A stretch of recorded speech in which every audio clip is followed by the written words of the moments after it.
नमस्कार दोस्तों, देश नीति में आपका स्वागत है। दोस्तों, इलेक्शन कमीशन ने अपने वेबसाइट पर इलेक्टोरल बॉन्ड्स का डाटा डाल दिया है। 2019 से 2025 5 सालों का डाटा है। इलेक्शन कमीशन ने 2 फाइल अपलोड किए हैं।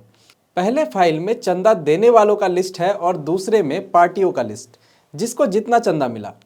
दोनों ही फाइल में चंदा किस रोज दिया गया, तारीख क्या था और कितना दिया गया, ये भी डिटेल दिया है। चंदा देने वालों का डाटा 337 पन्नों का है। डाटा के सामने आते ही मानो सोशल मीडिया पर तूफान आ चुका है और आना लाजमी भी है, क्योंकि जिस बात की उम्मीद की थी वही हुआ। इस लिस्ट ने इस बात की पुष्टि तो नहीं की कि आखिर किसने किसको चंदा दिया, लेकिन मोदी जी के डिजिटल इंडिया में भले ही एसबीआई डाटा निकालने में लड़खड़ा गया हो, लेकिन धुरंधरों ने तारीख के इत्तेफाक को ऐसा मिलाया मानो सब दूध का दूध और पानी का पानी हो चुका हो। इस लिस्ट में जो सबसे विवादास्पद नाम निकलकर सामने आ रहा है दोस्तों, वो है मेगा इंजीनियरिंग का। इन्होंने लगभग 1000 करोड़ का इलेक्टोरल बॉन्ड खरीदा।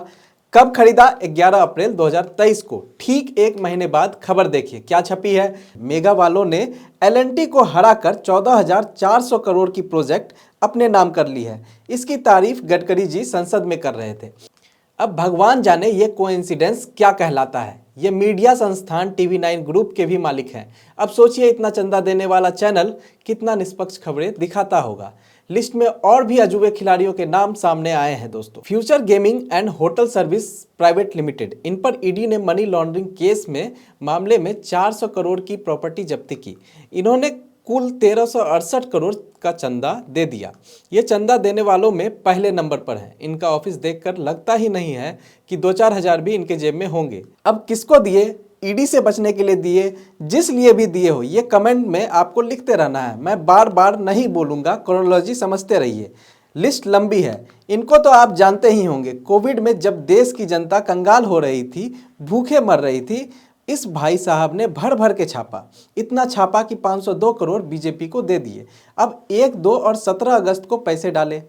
बीजेपी को इन्होंने 1, 2 और 17 अगस्त को चंदा दिया। कितना दिया? 502 करोड़ रुपए। और देखिए 22 अगस्त को मोदी जी के साथ मीटिंग फिक्स। बंदा कितना खुश है यार, देख के लग रहा है कि मिशन सक्सेसफुली कंप्लीट हो चुका है। अगला नाम है यशोदा सुपर स्पेशलिटी हॉस्पिटल। ये छोटे खिलाड़ी हैं। इन्होंने मात्र 9 करोड़ रुपए दिए हैं, वो भी कोविड के दौरान। इसी से जुड़ा एक न्यूज आर्टिकल है कि सरकार के आदेश के बावजूद ये हॉस्पिटल कोविड मरीजों से मनमाना पैसा वसूल रही है। तो लगे हाथ लोगों ने भी पूछ लिया, क्या ये चंदा जनता को लूटने का कमीशन था सरकार को? अगला नाम देखिए, टोरेंट पावर लिमिटेड। इन्होंने कुल 100 बॉन्ड्स खरीदे, लगभग चंदा दिया 86 करोड़। न्यूज 18 की खबर देखिए, इन्हें 47,000 करोड़ का प्रोजेक्ट मिल चुका है। Bright star investments private limited, इन्होंने भी लंबा चौड़ा चंदा दिया है करोड़ों में। खबर देखिए, हेमंत विश्व शर्मा ने इनके साथ मेडिकल इंफ्रास्ट्रक्चर को बूस्ट करने के लिए एमओयू साइन कर लिया है। असम में इन्हीं को कुछ दिन पहले राहुल गांधी देश का सबसे भ्रष्ट मुख्यमंत्री बता रहे थे। अगला सुनिए, हब पावर कंपनी। ये तो एकदम होश उड़ाने वाला नाम है दोस्तों, क्योंकि ये पाकिस्तान की कंपनी है। इन्होंने 2019 में ही बॉन्ड खरीदे।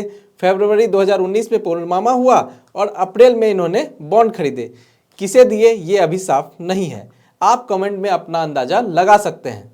शिरडी साई इलेक्ट्रिकल्स लिमिटेड, इन्होंने भी करोड़ों में बॉन्ड खरीदा है। अब ये खबर देखिए, 12 दिसंबर 2023 को इनके ऊपर रेड होता है। एक महीने बाद 11 जनवरी को ये करोड़ों का बॉन्ड खरीद लेता है। फिर कह रहा हूं, बार बार नहीं बोलूंगा, क्रोनोलॉजी समझते रहिए और कमेंट में नाम लिखते रहिए। चंदे का पूरा क्रेडिट लगता है आईटी वाले ही ले जाएंगे। ईडी सीबीआई वालों का डिपार्टमेंट बस विपक्ष के नेताओं को बीजेपी में भेजने का था। अब इनको देख लीजिए, हेट्रो लैब्स लिमिटेड, इन्होंने भी कई करोड़ का चंदा दिया। अब खबर देखिए, आईटी डिपार्टमेंट ने इनकी फार्मा कंपनी पर रेड की, 550 करोड़ छुपा हुआ मिला। नवयुग इंजीनियरिंग कंपनी लिमिटेड, ये वही उत्तरकाशी टनल वाली कंपनी है जिसमें 40 मजदूर फंस गए थे टनल धंसने से। उन्होंने तो चंदे के नाम पर नदियां बहाई है। कंपनी अडानी से भी जुड़ी हुई है। दोस्तों, लिस्ट को जितना खंगाला जा रहा है, कुछ न कुछ चौंकाने वाला खुलासा हो रहा है। इतना इत्तेफाक शायद इत्तेफाक के साथ भी ना हुआ होगा जितना आईटी रेड पड़ने और उस कंपनी के चंदा खरीदने में दिख रहा है, यानी इलेक्टोरल बॉन्ड्स खरीदने में दिख रहा है। कोई कह रहा है बीजेपी को 10,000 करोड़ मिला है, कोई कह रहा है 7,000 करोड़ मिला है। देखकर ऐसा लग रहा है कि देश के गरीबों की असली दुश्मन भ्रष्ट सरकार नहीं है, असली दुश्मन ये कंपनीज है, क्योंकि इतना पैसा अगर देश के गरीबों में बांट दिया जाए तो कोई गरीब नहीं बचेगा। सरकार को ना तो उनके खाने पीने के लिए 5 किलो अनाज देना पड़ेगा, ना उनके किसी भी समस्या के बारे में सोचना पड़ेगा, क्योंकि ये लोग अंधा पैसा दे रहे हैं। पार्टियों के पास इतना पैसा जमा हो रहा है, बीजेपी चाहे तो पूरा विपक्ष खरीद ले। आखिर गलत थोड़े न कहा गया है, हर चीज़ की एक कीमत होती है और ये हकीकत में दिखता भी है। अभी सुप्रीम कोर्ट में सीजीआई इस मामले की सुनवाई भी करने वाले हैं। फिर मिलते हैं और भी इस मामले से जुड़े अपडेट्स के साथ। देखते रहिए देश नीति। धन्यवाद।